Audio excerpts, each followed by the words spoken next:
All right, so section B of the 2025 Civic Education, GCE. So let's do this part A. Yes, which means I should check out for part B on the same channel. So the first question in the section B reads, explain the following concepts in relation to citizenship. Explain the following concepts in relation to citizenship. And so the first one is repatriation. The second one, expatriation. The third one is renunciation. And D, presidential grant. So A, repatriation. B, expatriation. C, renunciation. D, presidential agent. So let's explain each one of them. What exactly does repatriation mean? Well, repatriation means going back or returning to your native country. All right? Yes, you come back from a foreign country, you go back or you return to your native country. That is a repatriation. So repatriation can happen in so many ways. Okay, you may decide to go back yourself, or you can be chased there. You can be forced to come back, all right, to go out of their country. Yes, so repatriation can happen voluntarily or involuntarily, which means it can happen with you deciding that, okay, I'm going back, or it can happen with you being forced out because you probably have committed a crime, or you've allegedly said to have committed a crime or an offense. So it can happen in either of the two. Yes, that's a repatriation. So B, expatriation. What exactly is expatriation?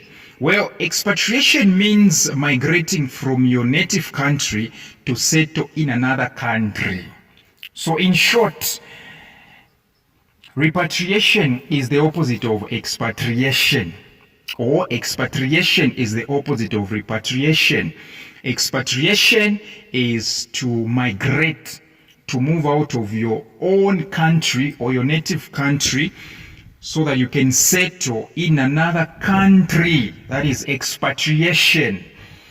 Yes, you can even see the prefix X to go out, right? Yes, exodus, export, they all mean to go out, right? So expatriation simply means migrating from your own country or from your native country to settle in another country. Yes. So the next one was renunciation, all right? What exactly is renunciation? As a citizen, when do you renounce your citizenship, or what does it mean for you to renounce your citizenship? Well, this is when an alien, which means a foreigner, you being a foreigner, this is when an alien or a foreigner is required to give up his or her previous citizenship and take an oath of allegiance of the host country. All right? Yes. That's what we call renunciation. There are certain countries, if you want to become citizens of that country, the state will require that you give up. The state of that country will require that you give up your own citizenship, your previous citizenship. Take, for instance, you are migrating, you want to migrate from Zambia to America, okay? There are certain laws, actually, that dictate that you stop being a Zambian first. Before they can accept you there, stop being a Zambian. You have to renounce, you have to give up your previous citizenship. That's when they will accept you there. So this is when an alien or a foreigner is required to give up his or her previous citizenship and take an oath. You have to swear, you have to take an oath of allegiance, all right? Yes, of the host country. Yes. So now let's talk about D, which was presidential grant. presidential grant. What exactly is a presidential grant? A presidential grant is simply a citizenship, all right? Or let me say, it's simply an executive action. It's an executive action or program which is initiated by a president to provide citizenship or a pathway, okay? A pathway to citizenship to certain individuals or groups, all right? There comes a time when a president wants certain individuals, all right, to be in his country, or wants certain individuals to be citizens of another country so that they can be helping in that country, or so that they can be helping in his country. So this president is going to be involved so that these people can get their citizenship. There are certain people which are very much important, so much important that even the president himself cannot sit down and watch them not having a citizenship. All right, so the president will try by all means to make sure, let me say, you will do everything actually to make sure that these people are granted with their citizenship of that country. Right? Yes. Let's go to question 2. Explain the behavioral traits portrayed by youths who abuse drugs. Explain the behavioral traits portrayed by youths who abuse drugs. In short, what are the behaviors of people who abuse drugs? Well, number one, they have a sudden change in personality. That's the first thing that you notice. Their personality spontaneously change. They have a sudden change in personality. Number 2, they usually lose appetite. Loss of appetite. All right? Loss of appetite. All right? Number 3, they spend more time away from home. Okay? Some of them from school. Yes, they spend more time away from home and some of them from school. All right. Number 4, you can add, all right, their performance, be it at school or at work, declines. Their performance declines. All right. Their performance declines. All right. Number 5, you can add, they usually wear sunglasses. They usually wear sunglasses to disguise their appearance. All right? They wear sunglasses to disguise their appearance. All right? There are so many actually. All right? And they are also involved in theft and over borrowing of money. Do you know where that money goes?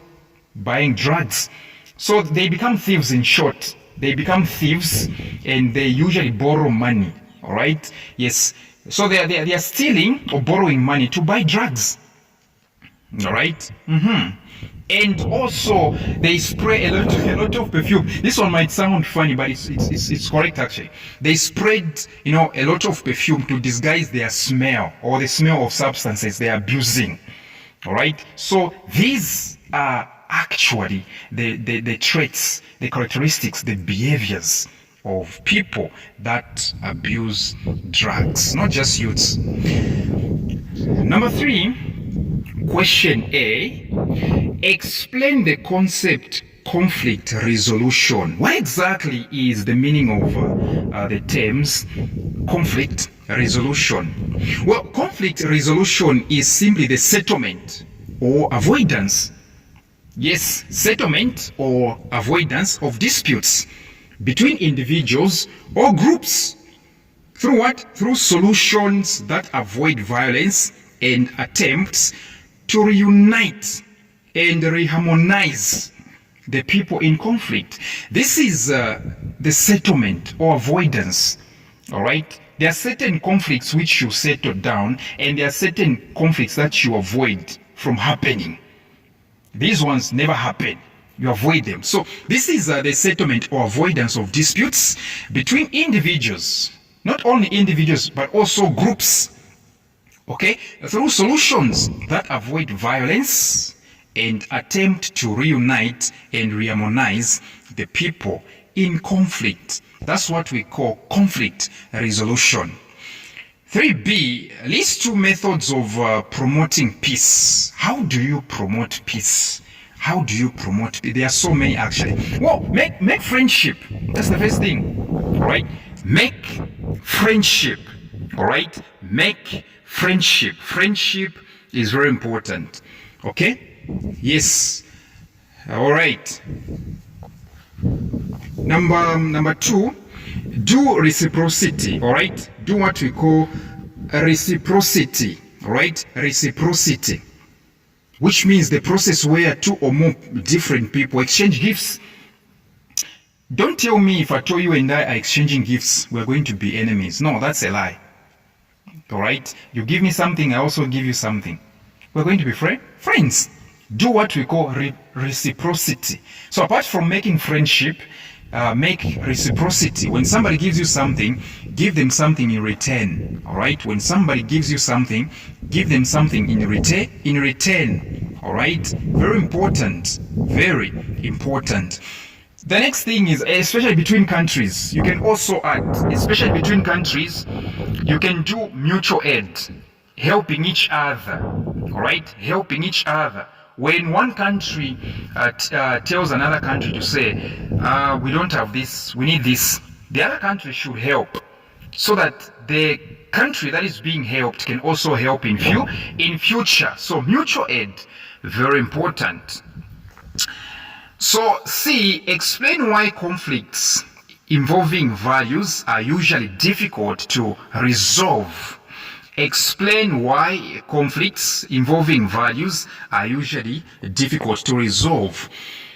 For example, you are a Muslim and there is a Christian who is your neighbor.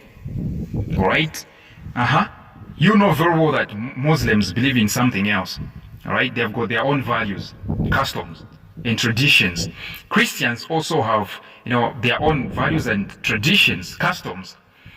Now imagine these two people get into a conflict, and this conflict is about their religions. What do you think? It's not about their residence, it's not about plots, it's not about the size of plots, no, it's about what they believe in. Do you think they are going to easily settle their matter? No. All right? And the reason, because this question wants us to give the reasons why. Why is it so difficult, okay, to resolve a conflict that emanates from, values? All right? Number one, there is a deep emotional investment. A Christian has deeply invested, okay, in his beliefs emotionally. So there is deep emotional investment. Even a Muslim has done the same. All right? So they have got their values, deeply ingrained, okay, and they are closely tied to a person's identity, emotions, and sense of self. So number one, deep emotional investment. These people have deeply invested their emotions in their values. All right? All right? Number two, you can add moral or ethical implications. All right? Value-based conflicts often involve moral or ethical principles, okay, which can lead to what? To strong convictions and resistance to compromise. All right? Yes. There are certain things that Christians believe Muslims shouldn't be doing. All right? There are certain things Muslims see in Christianity. They are like, what? What is this? All right. So according to Muslims, certain behaviors of Christians are immoral. They are not morally right. And according to Christians as well, all right, there are certain things that Muslims do that are not ethical. All right. So moral or ethical implications. Yes. Yes. You can also add difference in interpretations. The way religions or the way groups with different values interpret matters, all right, are different. Yes. Question D, state two examples of direct violence. Direct violence is simply, let me say, it's also known as physical violence, all right, where somebody gets physical, touching you or harming your body. All right. Yes. So physical assault is one of them. You assault somebody, you beat somebody. Wife battering. All right. Gun violence. When somebody shoots at somebody, that's physical. Okay. That's physical. Yes. Even domestic violence. Okay. Especially emotional abuse within intimate relationships or families. Yes. Come from our substitutions.